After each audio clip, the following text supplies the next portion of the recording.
shares of rupees 10 each fully paid up, fully called up for non-payment of 3 per share. 300 of these shares were reissued. बड़ा ही अच्छा question है. Eight rupees वैसे अच्छे ही question मैं pick करती हूँ. आप कहेंगे मैम हमेशा कहती है. यहाँ पर ना इस क्वेश्चन में मैं दो अमाउंट निकालना सिखाऊंगी. या एक ही चीज मांगी है लेकिन मुझे एक पॉइंट और सिखाना है क्योंकि वो आता है बोर्ड में. ठीक है. तो हमारे क्या हो रहे हैं 500 शेयर्स हमारे फॉरफिट हो रहे हैं. उसके बाद क्या कह रहे हैं कि 500 शेयर्स 10 रुपए वाले थे. पहले आप डिवीजन लिख लिया करो. ठीक है. और हमें बोला है for non payment of final call 3 rupees की फाइनल कॉल नहीं आई.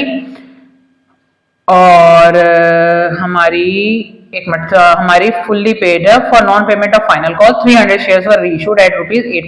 3 रुपए की नहीं आई तो बेसिकली 7 रुपीज हमें रिसीव हुए हैं. ठीक है.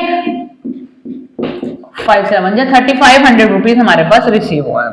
अब क्या कह रहे हैं इसमें से 500 में 300 of these shares were reissued at rupees 8 पर शेयर. फुल्ली पेड अप थे, फुल्ली कॉल्ड अप थे. क्वेश्चन बता रहा है. अब इस 500 में से हमारे 300 शेयर्स तो री इशू हो गए. ठीक है. री इशू शेयर जो हो गए हैं और जब री इशू हो रहे हैं बेसिकली पहले तो आपने करना क्या है 3500 रुपीज शेयर फॉरफीचर में पड़े थे. That belongs to 500 shares. पहले आप री इशू शेयर का शेयर फॉरफीचर में कितना पैसा है पहले उसको निकालिए. तो हमारा आ गया 2100 रुपीज. ये पैसा कैपिटल रिजर्व में जाना है. लेकिन ट्विस्ट क्या है. जो शेयर्स री इशू हो रहे हैं वो हम 8 रुपीज पे कर रहे हैं. 10 रुपए वाला शेयर हमने 8 रुपीज पे इशू किया यानी 2 रुपीज का लॉस बियर किया.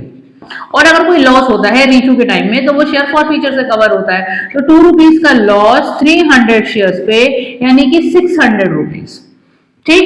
ये हमें यहीं से रिकवरी करनी है. तो बेसिकली 1500 रुपीज हमारा कैपिटल रिजर्व में जाएगा. ये पॉइंट तो आपको लॉन्ग क्वेश्चन में भी चाहिए और ये एमसीक्यू में भी आ जाता है.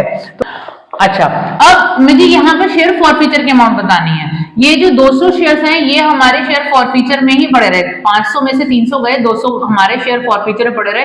शेयर फॉरफीचर अमाउंट में कितनी अमाउंट जाएगी ये भी एमसीक्यू आ जाता है. यहाँ नहीं पूछा है मैं बता रही हूँ. तो क्या है हमारा 3500 रुपीज हमारे थे शेयर फॉरफीचर में जो हमारे बिलोंग करते हैं 500 शेयर से. 200 शेयर्स पे निकालिए. 1400 रुपीज हमारा शेयर फॉरफीचर में जाएगा. ये बैलेंस शीट में जाता है. बैलेंस शीट में कैसे प्लस होता है वो ऊपर आपको आई बटन में दिख जाएगा. कहाँ दिखाना है ये पैसा बेसिकली कहाँ दिखाना है ऊपर आई बटन देखिए वहां पर मैंने समझाया हुआ है. और पूछा जाता है इस पे भी एमसीक्यू आ जाता है.